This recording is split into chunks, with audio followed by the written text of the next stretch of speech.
नमस्कार अमरावती.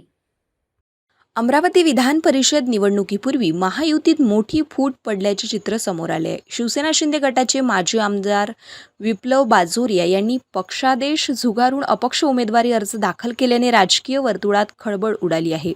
अमरावती स्थानिक स्वराज्य संस्था मतदारसंघाच्या विधान परिषद निवडणुकीत महायुतीसमोर नवं आव्हान उभं राहिलं आहे. शिवसेना शिंदे गटाचे ज्येष्ठ नेते आणि माजी आमदार गोपीकिशन बाजोरिया यांचे सुपुत्र माजी आमदार विप्लव बाजोरिया यांनी अपक्ष उमेदवारी अर्ज दाखल करत राजकीय समीकरणांमध्ये खळबळ उडवून दिली आहे.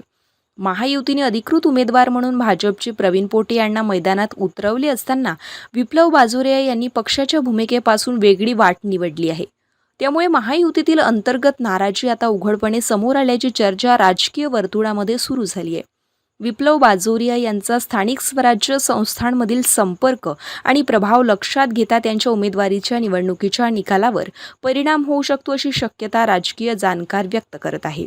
त्यामुळे महायुतीच्या मतांमध्ये फूट पडण्याची ही चर्चा रंगू लागली आहे.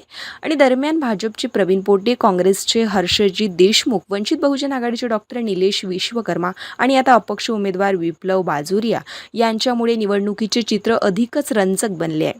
विप्लव बाजोरिया यांच्या अपक्ष उमेदवारीमुळे अमरावती विधान परिषद निवडणुकीतील चुरस वाढली असून महायुतीसमोर राजकीय आव्हान अधिक कठीण झाल्याचं बोललं जातंय. आगामी काळात या घडामोडींमुळे निवडणुकीची समीकरणे कोणत्या दिशेने वळतात याकडे सर्वांचं लक्ष लागून आहे.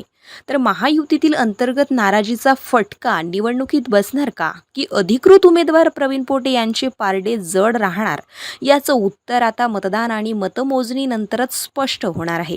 अमरावती विधान परिषद निवडणुकीतील या नव्या ट्विस्टमुळे राजकीय वातावरण मात्र चांगलंच तापलंय. असं नाही आहे. जसं आपल्याला माहित आहे की आता अमरावती जिल्ह्याचे आपले स्थानिक स्वराज्य निवडणूक लागली आहे. बाबांच्या 3 टर्मचा एक्सपिरियन्स आणि माझ्या हिंगोली पर्यंतचा एक्सपिरियन्स हा सगळं पाहून इथले जे आपले नगरसेवक होते अमरावती जिल्ह्याचे, त्यांच्या आग्रहावर मी हे निवडणूक लढत आहे. तुम्ही निवडणूक लढताय. आमदार बच्चूंकडे विदर्भाची जबाबदारी दिलेली आहे. असं नाही आहे. कसं आहे, नगरसेवकांचा आग्रह मी आपल्याला सांगितलं आहे. नगरसेवक जे इकडे आहे, जे आमचे कामपद्धती त्यांनी पाळलेली आहे, त्याच धर्तीवर आम्ही इथे कामं करणार आहे. आणि त्यांनी ते सगळं आमचं पाहून त्यांनी आम्हाला आग्रह केला इथे लढायचं, म्हणून आम्ही हे निवडणूक इथून लढवत आहे. इंडिपेंडेंट लढतो. दादा, ते पॉलिटिक्स मध्ये काय असं चालत असते, पण आम्ही इंडिपेंडेंट आहे. आमचा मेन कॉन्टॅक्ट वोटर्सही आहे आणि सगळे वोटर्स आम्ही बरोबर हे कॉन्टॅक्ट केलेला आहे आणि त्यांच्या आग्रहावरच आम्ही हे निवडणूक लढत आहे. तुमच्या अर्जाला कोणत्या नगरसेवकाचे सूचक ते भैया 3 अर्ज भरलेले आहेत. ते 30 नगरसेवक, सगळ्यांचं नाम मी घेऊन शकतो.